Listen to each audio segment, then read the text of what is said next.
what really happens when you take a loss, right? The number one thing that happens is that you start blaming yourself.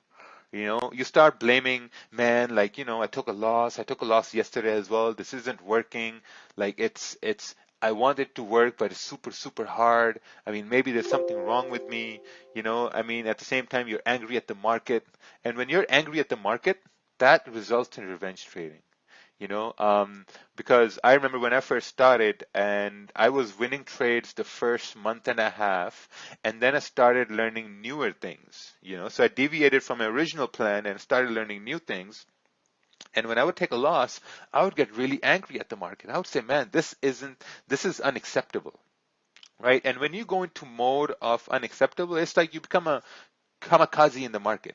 It's like you take a loss and then you want to take another loss and then you want to take another loss. It's not like about taking losses. It's about securing losses. Like you're securing a loss after loss. So it's like you're building a pyramid of losses, and that doesn't help anyone.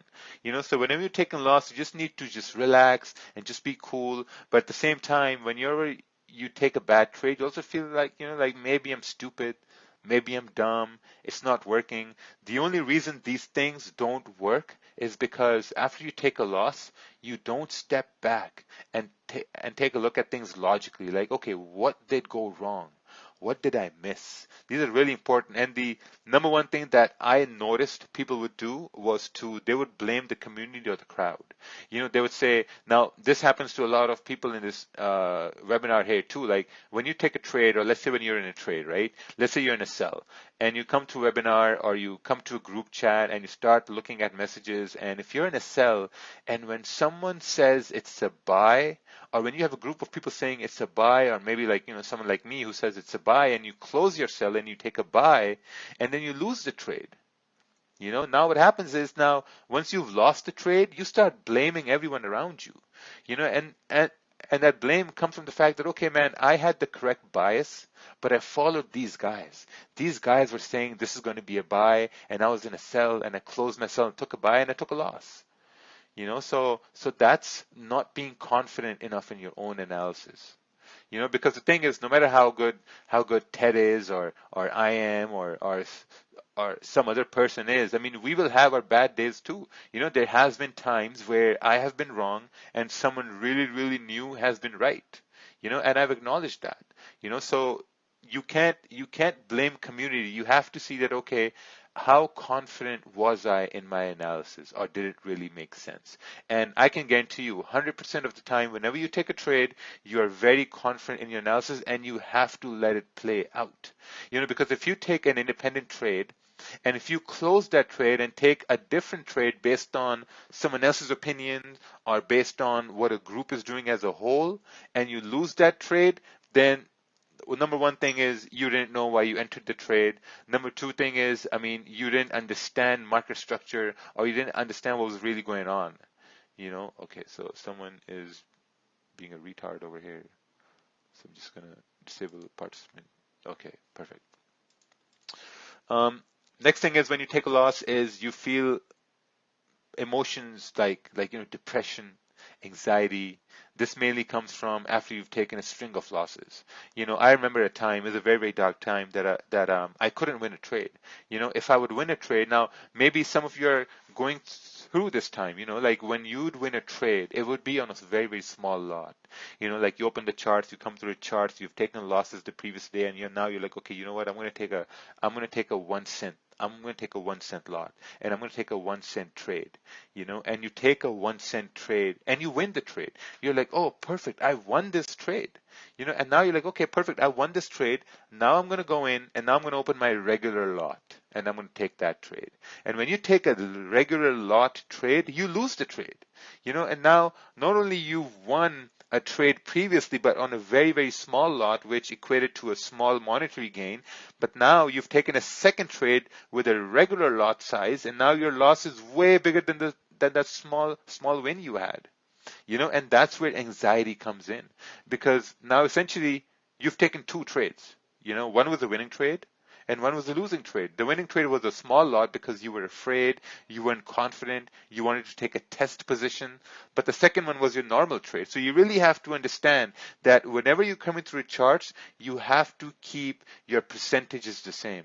You have to keep your lot sizes the same. You cannot change your lot sizes, because once you start changing them over and over again, you're going to start feeling, emotions like anxiety, depression. There's going to be fear in the market, so it's really, really, really important that, I would say, don't go into taking test trades, because your test trades is still one trade.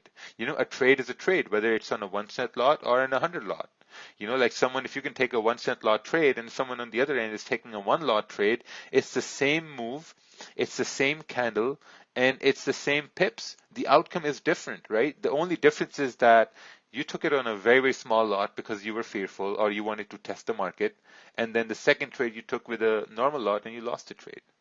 Right? So it's really important when you do take a loss, try taking a loss on a consistent lot size, and then when you do take a loss, just step back. Just step back and see that, okay, how could I have done this differently?